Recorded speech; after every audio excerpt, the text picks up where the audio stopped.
SC ಒಳ ಮೀಸಲಾತಿ ವಿರುದ್ಧ ಶಾಂತಿಯುತ ಹೋರಾಟ ಮುಂದುವರಿಕೆ, ಸಂವಿಧಾನ ತಿದ್ದುಪಡಿ ಮೂಲಕ ಎಸ್ಸಿ ಒಳವರ್ಗೀಕರಣಕ್ಕೆ ಅವಕಾಶ ನೀಡದಂತೆ ಆಗ್ರಹ. ಪರಿಶಿಷ್ಟ ಜಾತಿಗಳ ಒಳ ಮೀಸಲಾತಿ, ಒಳವರ್ಗೀಕರಣವು ಸಾಮಾಜಿಕ ನ್ಯಾಯ ಮತ್ತು ಸಮಾನತೆಯ ಹೆಸರಿನಲ್ಲಿ ದಲಿತ ಸಮುದಾಯಗಳ ಏಕತೆಗೆ ಧಕ್ಕೆ ತರುವ ಕ್ರಮವಾಗಿದೆ ಎಂದು ಮಾಲಾ ಮಹಾನಾಡು ರಾಷ್ಟ್ರೀಯ ಅಧ್ಯಕ್ಷ ಡಾಕ್ಟರ್ ಆರ್.ಎಸ್. ರತ್ನಾಕರ್ ಅಭಿಪ್ರಾಯಪಟ್ಟಿದ್ದಾರೆ. ದೇಶಾದ್ಯಂತ ಎಸ್ಸಿ ಒಳ ಮೀಸಲಾತಿಯನ್ನು ವಿರೋಧಿಸುತ್ತಿರುವ ದಲಿತ ಸಮುದಾಯಗಳನ್ನು ಉದ್ದೇಶಿಸಿ ಮಾತನಾಡಿದ ಅವರು, ಮೀಸಲಾತಿಯ ಪಾಲಿಗಾಗಿ ದಲಿತ ಸಮುದಾಯಗಳ ನಡುವೆ ಸಂಘರ್ಷ ಉಂಟುಮಾಡುವ ಬದಲು ಎಲ್ಲ ಪರಿಶಿಷ್ಟ ಜಾತಿಗಳ ಏಕತೆ ಮತ್ತು ರಾಜಕೀಯ ಶಕ್ತಿಯನ್ನು ಬಲಪಡಿಸುವ ಅಗತ್ಯವಿದೆ ಎಂದು ಹೇಳಿದರು. ತೆಲುಗು ರಾಜ್ಯಗಳಲ್ಲಿ ಒಟ್ಟು 59 ಪರಿಶಿಷ್ಟ ಜಾತಿಗಳಿದ್ದು, ಒಳ ಮೀಸಲಾತಿಯ ಮೂಲಕ ಕೆಲವೇ ಸಮುದಾಯಗಳಿಗೆ ಸೀಮಿತ ಪ್ರಯೋಜನ ದೊರೆಯುವ ಸಾಧ್ಯತೆ ಇದೆ. ಕರ್ನಾಟಕದಲ್ಲಿ 101 ಪರಿಶಿಷ್ಟ ಜಾತಿಗಳು ಹಾಗೂ ದೇಶಾದ್ಯಂತ 1108 ಪರಿಶಿಷ್ಟ ಜಾತಿಗಳು ಇರುವ ಸಂದರ್ಭದಲ್ಲಿ ಎಲ್ಲ ಸಮುದಾಯಗಳಿಗೂ ಸಮಾನವಾಗಿ ನ್ಯಾಯ ಒದಗಿಸುವುದು ಹೇಗೆ ಸಾಧ್ಯ ಎಂಬುದನ್ನು ಸರ್ಕಾರಗಳು ಸ್ಪಷ್ಟಪಡಿಸಬೇಕು ಎಂದು ಅವರು ಪ್ರಶ್ನಿಸಿದರು. ಇತರ ಸಮುದಾಯಗಳಿಗೆ ಹೆಚ್ಚಿನ ಅವಕಾಶ ಕಲ್ಪಿಸುವ ಉದ್ದೇಶ ಸರ್ಕಾರಕ್ಕಿದ್ದರೆ ಪರಿಶಿಷ್ಟ ಜಾತಿಗಳ ಒಟ್ಟಾರೆ ಮೀಸಲಾತಿಯನ್ನು ಹೆಚ್ಚಿಸಿ ಹೆಚ್ಚುವರಿ ಅವಕಾಶ ನೀಡಬಹುದು. ಇದಕ್ಕೆ ನಮ್ಮ ವಿರೋಧವಿಲ್ಲ. ಆದರೆ ಮೀಸಲಾತಿಯ ಹೆಸರಿನಲ್ಲಿ ದಲಿತ ಸಮುದಾಯಗಳ ನಡುವೆ ಭಿನ್ನಾಭಿಪ್ರಾಯ ಮತ್ತು ಸಂಘರ್ಷ ಸೃಷ್ಟಿಸುವ ಕ್ರಮವನ್ನು ಒಪ್ಪಿಕೊಳ್ಳಲು ಸಾಧ್ಯವಿಲ್ಲ ಎಂದು ಡಾಕ್ಟರ್ ರತ್ನಾಕರ್ ತಿಳಿಸಿದರು. ಇತ್ತೀಚೆಗೆ ಜಾರಿಗೊಳಿಸಿರುವ ಒಳ ಮೀಸಲಾತಿ ಸಂಬಂಧಿತ ಕಾನೂನುಗಳು ಶಾಶ್ವತವಲ್ಲ. ಜನರು ಪ್ರಜಾಪ್ರಭುತ್ವದ ಮಾರ್ಗದಲ್ಲಿ ಒಗ್ಗಟ್ಟಿನಿಂದ ಹಾಗೂ ಶಾಂತಿಯುತವಾಗಿ ಹೋರಾಟ ನಡೆಸಿದರೆ ಯಾವುದೇ ತಪ್ಪು ಕಾನೂನುಗಳು ಸರ್ಕಾರ ಹಿಂಪಡೆಯಬೇಕಾಗುತ್ತದೆ. ರೈತರ ಹೋರಾಟದ ಸಂದರ್ಭದಲ್ಲಿ ಕೃಷಿ ಕಾಯ್ದೆಗಳನ್ನು ಹಿಂಪಡೆದಿರುವುದು ಇದಕ್ಕೆ ಉದಾಹರಣೆಯಾಗಿದೆ ಎಂದು ಅವರು ಹೇಳಿದರು. ಪ್ರಜಾಪ್ರಭುತ್ವದಲ್ಲಿ ಜನರೇ ಸಾರ್ವಭೌಮರು. ಜನರು ನ್ಯಾಯಯುತ ಮತ್ತು ಗಂಭೀರವಾದ ಹೋರಾಟ ನಡೆಸಿದಾಗ ಸರ್ಕಾರಗಳು ಜನರ ಧ್ವನಿಗೆ ಸ್ಪಂದಿಸಲೇಬೇಕು ಎಂದು ಅವರು ಹೇಳಿದರು. ಎಸ್ಸಿ ಸಮುದಾಯಗಳನ್ನು ಒಳವರ್ಗೀಕರಣ ಮಾಡುವುದಕ್ಕೆ ಅವಕಾಶವಿಲ್ಲದಂತೆ ಸಂಸತ್ತಿನಲ್ಲಿ ಸಂವಿಧಾನಕ್ಕೆ ಸೂಕ್ತ ತಿದ್ದುಪಡಿ ತರಬೇಕು.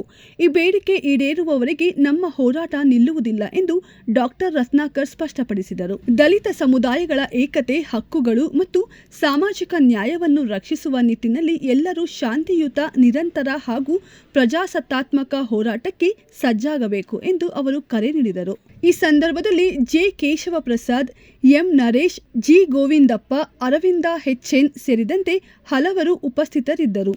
I am Dr. Ratnakar, National President for Rocks and Fighting Against the Subclassification of SCs. My dear friends, ಎಲ್ಲರಿಗೂ ನಮಸ್ಕಾರ, ಎಲ್ಲರಿಗೂ ಸ್ವಾಗತ.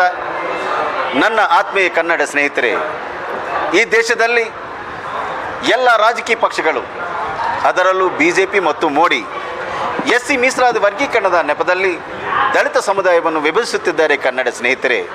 ಮತ್ತು ಅವರು ದಲಿತ ಜನಾಂಗ ವಿರುದ್ಧ ಪಿತೂರಿ ನಡೆಸುತ್ತಿದ್ದಾರೆ ಸ್ನೇಹಿತರೆ. ಇದು ಒಂದು ಸಾಮಾಜಿಕ ನ್ಯಾಯವಲ್ಲ, ಇದು ಒಂದು ಸಮನ್ಯಾಯವಲ್ಲ, ಇದು ಒಂದು ದೊಡ್ಡ ದಲಿತ ವಿರುದ್ಧ ಪಿತೂರಿಯಾಣ. That is the reason why ನಾವೆಲ್ಲರೂ ಒಟ್ಟಾಗಿ ಇದರ ವಿರುದ್ಧ ಹೋರಾಡಬೇಕು ಸ್ನೇಹಿತರೆ. ಇಲ್ಲದಿದ್ದರೆ ನಾವು ಈ ದೇಶದಲ್ಲಿ ಅಸ್ತಿತ್ವದಲ್ಲಿ ಇರುವುದಿಲ್ಲ ಕನ್ನಡ ಸ್ನೇಹಿತರೆ. ದಯವಿಟ್ಟು ಆಲಿಸಿ, ದಯವಿಟ್ಟು ಮರೆಯಬೇಡಿ. भाई और बहनों सुनिए, देश भर में एससी आरक्षण वर्गीकरण के बहाने देश भर में सभी राजनीतिक पार्टियां दलितों की एकता को कमज़ोर कर रही है. इस पर हमें सभी को मिलकर लोकतांत्रिक लड़ाई करनी चाहिए. भाई और बहनों, लड़ना है. भाई और बहनों, आप जानते हैं क्या, एससी आरक्षण वर्गीकरण भारत के इतिहास में दलित एकता पर सबसे बड़ा राष्ट्रव्यापी राजनीतिक षड्यंत्र है. इसे रद्द किया जाना है, रद्द करना है. My dear friends, SC subclassification under the guise of social justice and equal justice, it is the biggest ever conspiracy on the unity of Dalits. Are you aware of these facts?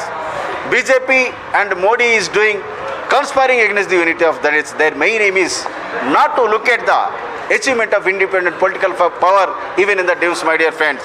We should all open our eyes. Even our at least come together, let us fight unitedly against the conspiracy of subclassification. Why? Because under the reservation we are getting only approximately 2 benefits out of 100 people. How can they distribute these 2 benefits equally to all 1108 scheduled castes equally across the country? Is it possible? Really, it is an open and blatant challenge for our community. That is the reason why I sincerely appeal to all of you. Prepare for a nationwide, peaceful, consistent, relentless, democratic peace fight against the conspiracy of subclassification. We must have a constitutional amendment that said should be SCs cannot be subclassified under the guise of subclassification and social justice. Thank you all. Jai Bhim. Jai Hind, Jai Karnataka.